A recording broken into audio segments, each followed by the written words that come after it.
Halo, Shalom anak-anak kelas 3 yang dikasihi oleh Ibu Samsinar dan disayangi oleh Tuhan Yesus. Ketemu kembali dalam pelajaran kita hari ini, hari Rabu ya. Kita bertemu di dalam pelajaran agama Kristen. Minggu yang lalu anak-anak masih ingat ya kita belajar apa? Iya, masih ingat, yaitu tentang mengenal keajaiban ekosistem. Nah, kita juga sudah belajar kemarin tentang ekosistem darat. Nah, untuk hari ini kita lanjutkan, yaitu tentang ekosistem perairan yang ajaib. Ya, jadi ada ekosistem daratan, ada juga ekosistem perairan. Yuk, simak sama-sama ya anak-anak. Tuhan tidak hanya menciptakan daratan di bumi ini, betul ya? Betul. Tetapi Tuhan juga menciptakan lautan atau perairan. Nah, anak-anak masih ingat gak kamu tentang penciptaan Allah atas semesta alam ini diciptakan selama berapa hari? Iya, 6 hari. Nah, daratan dan lautan itu diciptakan pada hari yang keberapa? Pada hari yang ketiga. Di dalam lautan, atau di dalam sungai, atau di dalam danau, atau di dalam setiap perairan lainnya, terdapat kehidupan, yaitu terdapat tumbuhan, hewan, kemudian ada bakteri pengurai. Masing-masing mempunyai peranan tersendiri. Jadi semuanya punya peranan atau masing-masing punya manfaat bagi kehidupan ini. Tuhan menciptakan itu semua supaya kehidupan manusia bisa berlangsung secara baik dan seimbang. Keberadaan ekosistem di bumi ini juga merupakan bentuk pemeliharaan Allah terhadap makhluk ciptaannya.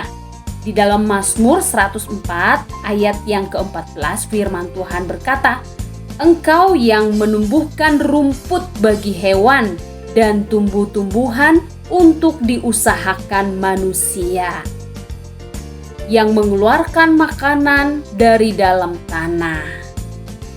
Manusia diberi apa? Diberi akal budi untuk mengelolanya dengan baik dan penuh tanggung jawab. Nah, kira-kira apa ya tujuan Allah menciptakan ekosistem itu? Tujuan Allah menciptakan ekosistem adalah yang pertama, supaya semua ciptaannya dapat berkembang biak. Tahu artinya berkembang biak? Bertambah banyak. Tuhan menciptakan ekosistem agar semua makhluk hidup dapat berkembang biak atau bertambah banyak. Di dalam Alkitab dikatakan bahwa manusia haruslah berkembang biak atau bertambah banyak. Untuk apa? Untuk memenuhi bumi. Sebab bumi ini memerlukan manusia.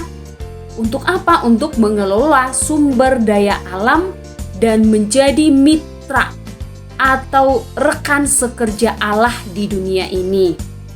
Akan tetapi bagi hewan dan tumbuhan, berkembang biak juga penting.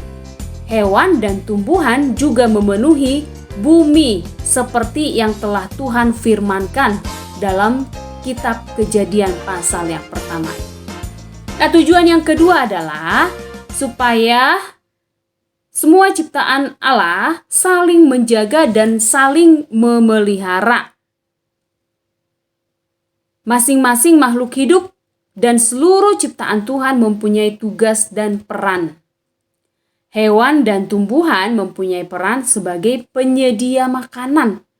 Sementara manusia diberi mandat atau tanggung jawab untuk mengelola bumi serta isinya. Paham ya anak-anak? Lalu tujuan yang ketiga adalah untuk membentuk suatu simbiosis. Apa itu simbiosis? Simbiosis adalah ketergantungan di antara setiap makhluk hidup. Ketergantungan di antara setiap makhluk hidup. Jadi, satu dengan yang lain saling membutuhkan.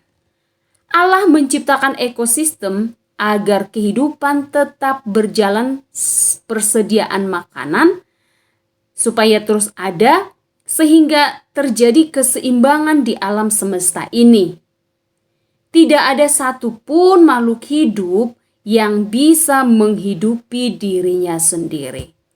Itulah sebabnya ada yang namanya simbiosis tadi. Ya, jadi makhluk hidup yang satu dengan makhluk hidup yang lain saling membutuhkan, saling ketergantungan. Sehingga kehidupan di dalam bumi ini akan terus berlangsung, akan tetap ada. Paham anak-anak? Ini pelajaran kita hari ini tentang ekosistem. Ekosistem itu dibagi dua. Yang pertama ekosistem daratan dan yang kedua ekosistem perairan. Siapa yang membuat dan menciptakan itu semua? Tuhan Allah kita. Tuhan membuat atau menciptakan ekosistem itu supaya kehidupan di bumi ini boleh berlangsung senantiasa. Amin.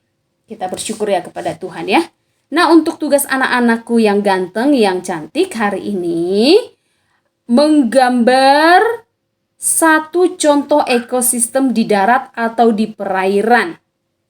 Ya, jadi kamu boleh pilih mau menggambar ekosistem di darat atau menggambar ekosistem di perairan. Pilih salah satu.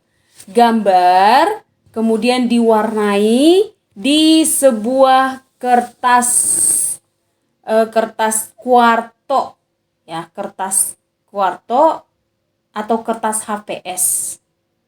Yang penting jangan di buku catatan, oke ya. Jadi supaya menggambarnya bisa lebih besar, atau menggambarnya boleh di buku gambar. Ya, digambar dengan rapi kemudian diwarnai dengan rapi. Bisa ya anak-anak? Pasti bisa. Tuhan memberimu akal, Tuhan memberimu hikmat.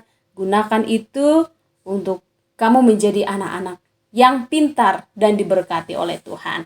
Oke, salam semangat, salam sehat. Tuhan Yesus memberkati anak-anak.